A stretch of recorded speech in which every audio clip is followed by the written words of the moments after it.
How can I tell if what I'm doing is working?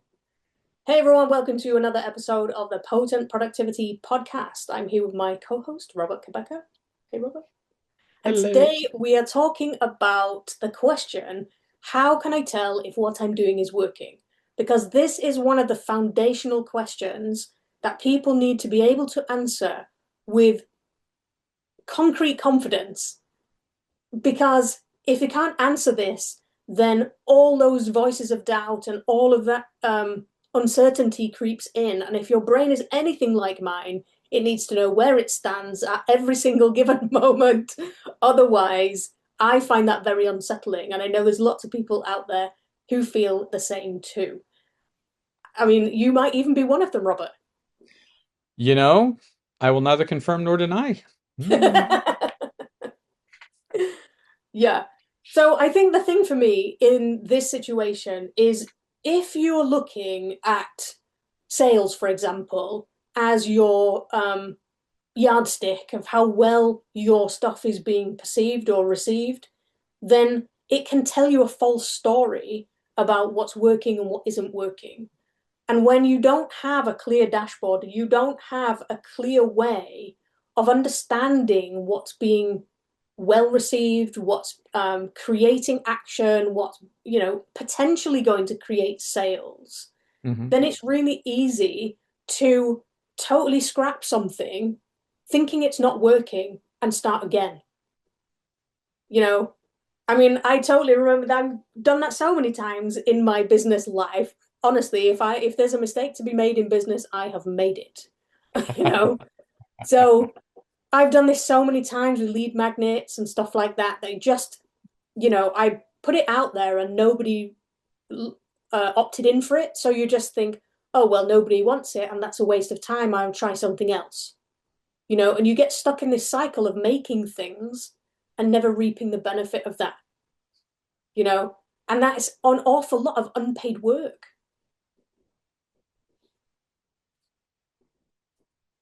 Oh, cat got my tongue. It's my turn. I was gonna say, okay. Well, no, it's like you just sounded like you were on a roll there, so I was just gonna let you Sorry. go with it. But it's that's what we do.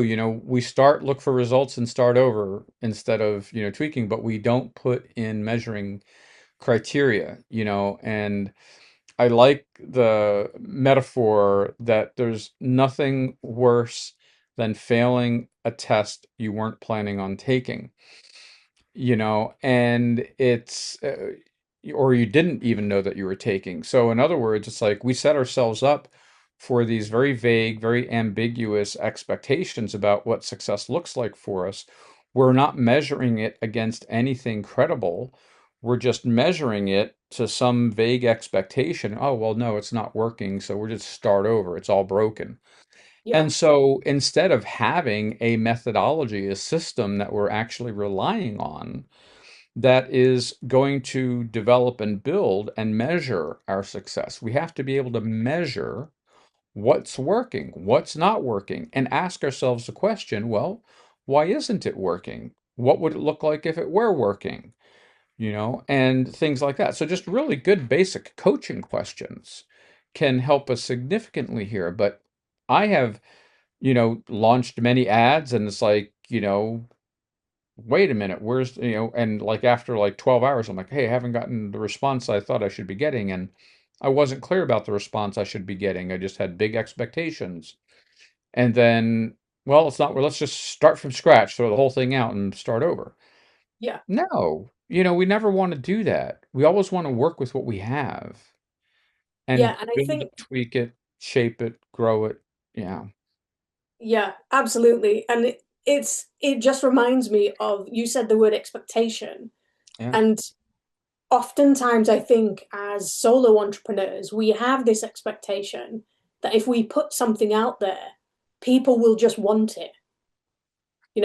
And so when we have unrealistic expectations and the statistics and the conversions and the sales don't match up to those unrealistic expectations, then that little voice of Wreck-It Rose, that one, the devil sitting on your shoulder, she's saying, oh, well, see, I told you you weren't good enough to do this, or I told you nobody wanted to listen to this, and Right. What do you think? Who do you think you are doing this when there's so many other people who are more experienced and better than you?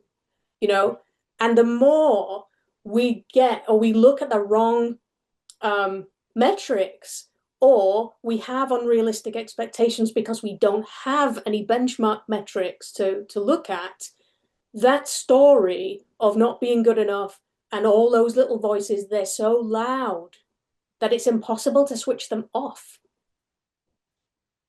Yeah, absolutely. Because we learn to rely on the unreliable. You know, Hmm. we need patterns. Our systems are built for patterns. We cannot learn how to drive a car every time we get into it, right? Yeah. So we need patterns. We rely Yeah. on, but the problem is that we build patterns that we don't realize that we're relying on that actually don't work. Yeah. And we want things to be different. We don't understand why they're different. It's because we haven't changed the system. Systems are built to be remodeled, reshaped, refined, et cetera, et cetera. Use whatever re word you want. But, that's the point. We have to be able to look at what's working, what's not working, and make the changes that need to be made, Yeah. instead of just assuming that it's broken. There is no such thing. It's not broken. It just Yeah. isn't, it just needs to be built better. That's all. Yeah. And I think for me, it kind of reminds me of the idea that, you could have the best strategy and it Mhm. could be the perfect strategy for you, but you might pull the plug on something way too early Yeah. because you were flying blind, Right. or you were looking at the wrong thing and it was telling you a story that was incorrect. And the thing is, the longer you do that, the more it pushes off what I like to call your golden era. So, your golden era is that time where you've put the work in and you've done all the tweaking that you need to do and you've refined things and edited them and changed things to make them so smooth that it just works, and you can scale your business and you can leave your business and you can go on vacation and sit on the beach for 2 weeks if you want, you know but that period of time where you don't have to worry about money coming in and you don't have to worry about not being at work and you don't have to worry about pretty much anything, Mm. that timeline gets extended and Yeah. extended and extended, you know? And if you're in a period of your life where you're kind of worrying about how much time you have left, then that period of time that you want to be enjoying yourself is so sacred, and an extra year or two can make such a huge difference to you. And if you're constantly pushing off that time because you're pulling the plug on everything all the time and you're starting again all the time, then it's just going to have such a detrimental effect on your life and your mental health and everything, really. hmm and one thing that you said there really brought up another really excellent metaphor. You're in the UK, so say I took a really great, excellent precision map of London, and then I go to visit Paris, Mm-hmm. and I try to use that London map in Paris. Yeah, good luck with that. Good luck with that. But that's what we do all the time. And we don't realize that that's what we're doing. Yeah, Maps are wonderful when they're used where they're intended, you yeah, know? So we need to learn how to discern what's working and build, if we built that great system, are we using it in the right place? yeah. Mhm. And I really like that metaphor. It's like if you had a goal of going to the Eiffel Tower, right, in Paris, then you could have a really detailed roadmap of Paris. But if every time you took a turn, you were disappointed that you weren't at the Eiffel Tower yet, Hmm. then you would probably give up. Right. But if you Absolutely. knew that your goal was to get there and you had different things of like, well, if I get to the end of this street, then I need to turn left. And if I turn left and I see this, then I know that I'm on the right track. And it would just keep you going because you would walk down hundreds of streets like that. And eventually you would see the Eiffel Tower and be like, oh, wow, I made it. Yes. Yes. It's just like I lived in Washington, D.C. for 20 years, and Washington, D.C. is filled with traffic circles, Okay. and it's like you want to go over there, but wait, I have to go around this circle, and the circle's got to take me here, and then it's like, hey, no, this isn't where I'm going, and having a, you know, um, like a keen sense of judgment is great, but if we're applying, like you said, that judgment of not getting what we want when we think we should have it already, based on our current actions, then we are deceiving ourselves. Yeah. We're letting ourselves down. We're not being fair to ourselves to actually give ourselves the right amount of time and resources to get to the destination. I want, I love this. One of my mentors, Steve Andreas, he wrote this book called Six Blind Elephants. And in this book, he quotes Einstein. And it's a brilliant quote. Einstein said that he believes that the reason that time exists is so that everything doesn't happen at the same moment, right? And then Steve added, Einstein didn't say this part, but Steve added, he said, but if you take that logic and say the reason that space exists is so that everything doesn't happen at the same place, right? Mhm. So if you can imagine everything happening at the same time and same place, well, life would be over. We wouldn't have to live it. Yeah. So there is a journey, Yes. and we're on that journey, and that journey takes time, and we have to go through things to get to that result.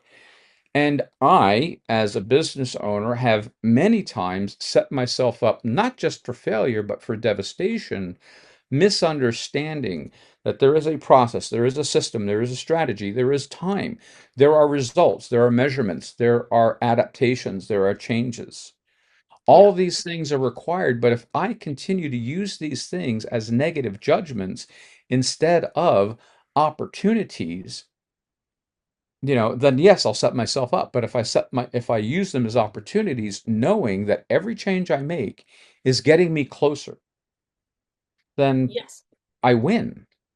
Yeah, absolutely. And I see this all the time with clients that I work with, and the circles that I'm in with business owners.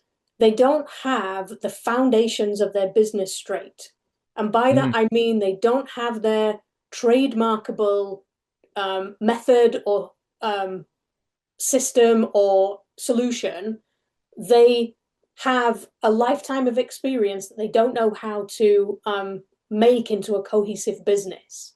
And so they end up lurching from one project to another because they think, oh, somebody's teaching about a webinar. I'll do a webinar. I can do that. And then somebody else is teaching about writing a book. Oh, well, I can write a book. I know how to do that. Or I follow this guy and I'll write this book. And before you know it, you're paying out for all of these trainings that are teaching you how to build a business using different funnels and all these kinds of things. But because your foundations of the business are not strong enough, you just end up with a whole bunch of pieces that don't coordinate together. And you right, think that if I build it, then everything will just work. But because you don't have that structure in place, you don't have that detailed map in front of you, you don't have those milestones to follow, you don't know what to look for. All you can see is the work that you put in to put the book together, and you built the sales funnel, and then, well, nobody's buying the book. But it might be that they want to buy the book. It's just that the words on the page, they're not resonating with those. So, they don't buy the book because they're seeing the page and feeling like they can't see themselves in it. So they leave, yeah, But if all you're looking at is that end result of the sale, then you'll never tweak what you have to find all the people who the sales come time and time and time and time again, because you're just constantly looking at the fact that there's no sales. right, exactly. So, oh, well, the book must be terrible because nobody wants it. I'll write another one. And, the whole thing starts again. Yeah, So, there's kind of three areas that I like to help people look at to help solve this issue. And people always start backwards. So, the three questions are: one, are your potential customers engaging with you? So how are you personally measuring real engagement versus meaningless vanity metrics like likes and, all that kind of stuff? Are they actually clicking through to the thing that you inviting them to do? The second question is, what actions are they taking? So what are the one or two audience actions that actually matter to your business?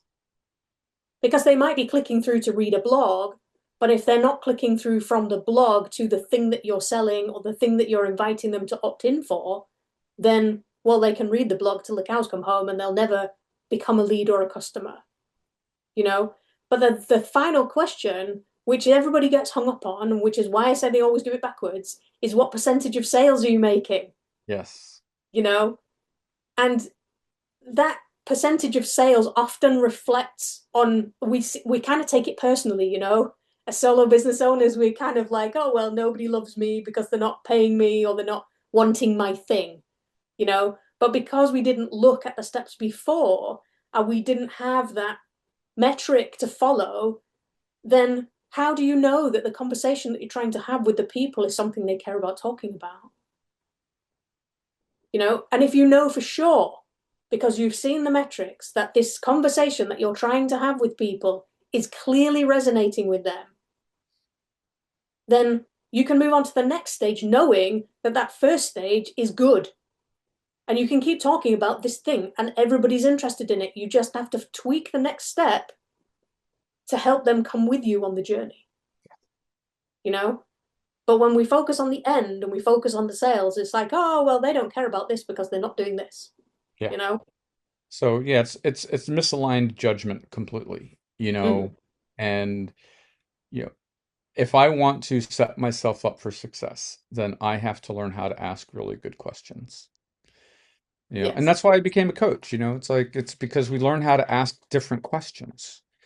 But I keep asking myself the same question. Why isn't this working? Why isn't this working? Why am I broken? Why am I broken? Why am I broken? Nobody likes me. How come nobody likes me? How come nobody likes me? Yeah, they're not good And questions.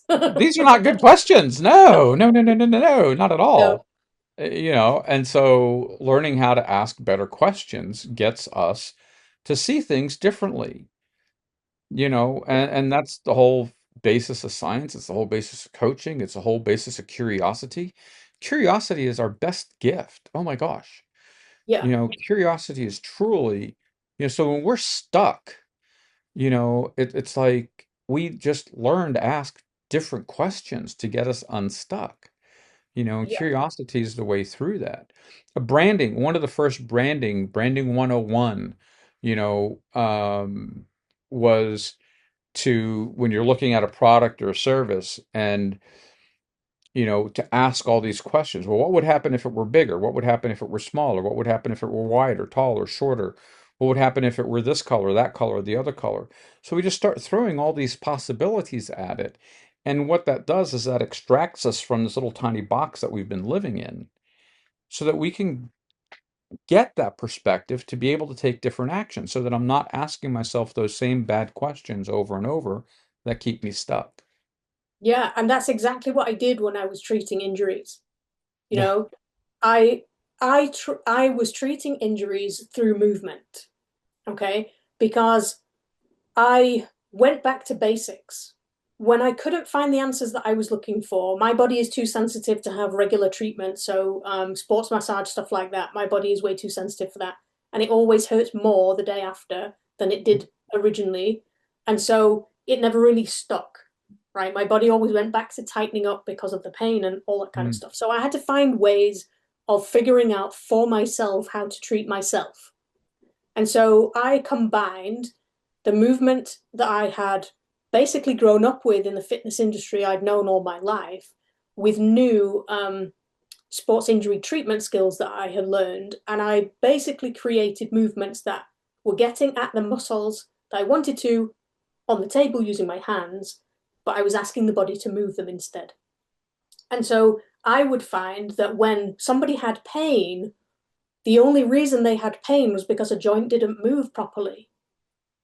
So when I was positioning people into a certain stance or a certain angle or whatever, I would ask them to find where it was stuck, right? Not where it was painful, where it didn't move.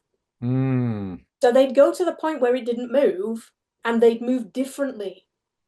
So if I was going left to right and I couldn't go right, which probably looks like left to you, but but if I couldn't move in a certain direction, then I would stay there and I'd go, okay, well, what if I move like this? What if I try and rotate? What if I try and go backwards and forwards? What if I try and go around in circles? What would happen? And that curiosity led my body to find new ways of moving and new confidence in moving so that when I went back to going left and right, that restriction wasn't there anymore. And it's That's great. exactly the same for the metrics in your business. You know, if you're finding zeros, then just take a step back and be curious about what actually happened. You know, and AI is so good at helping you through this now. You know, you can say, I had 600 page views on this thing and zero conversions. What went wrong? Okay. And if you don't understand anything about metrics and click through rates and conversion rates and all this sort of stuff, AI will help you through that because that's what it's good at. So you don't need to know everything about everything. You just need the data to be able to make a positive decision around what's actually happening in your business rather than what your mind wants you to think is happening in your business. Yes, absolutely. Well said. Well said. Thank you. Yeah, this is one of the foundational rocks that I teach in my book, Stop Doing It All. And yeah, it's for me, my brain needs steadiness, it needs rules, it needs data, right? The more information I have, the better decision I can make. And so it's really important that you understand what success looks like to you. And if you want to read more about that and start applying it to your business, then you can go to potentproductivitypodcast.com. You can download my free primer, which gives you a digital copy of the book, a digital copy of the companion workbook, and a 5-day email sequence to help you move forwards from where you are now so that you know what to look for, you know how to move forward without assuming and having these false stories in your head. Absolutely. Wonderful. Yeah, please do that. Please do that. And do share your comments with us. We'd like to know your experience of this as well. We'd like to be able to support you and answer your questions. So please let us know. Yeah. Yeah. Well done. Thank you. Same to you. So what is That your that as you say, that'll do. Yes, we do. Yes, we do. See, my Britishness is spreading. Yeah. Yeah. And so So this is can you believe this is the end of season 2? What? I Already? know that's crazy. It's crazy. Yeah. So folks, get ready for season 3, which is going to be even more information, more incredible topics, much deeper. So Yeah. I please mean, keep we're coming. gonna we're gonna stick with the 5 pillars, or there's six actually, but we're gonna stick with five, um, because these are the foundational things that I, as a business owner and somebody who coaches business owners, keep coming back to. And the reason I keep coming back to them is because people keep talking about all of the symptoms that are going wrong. They have all these hundreds of questions about things that are going on in their business, but it keeps coming back to these 5 different elements, you know? So we're going to go deeper into those 5 elements in the next coming season. And I can't wait because we're going to ask and answer so many different questions and go a lot deeper into this topic.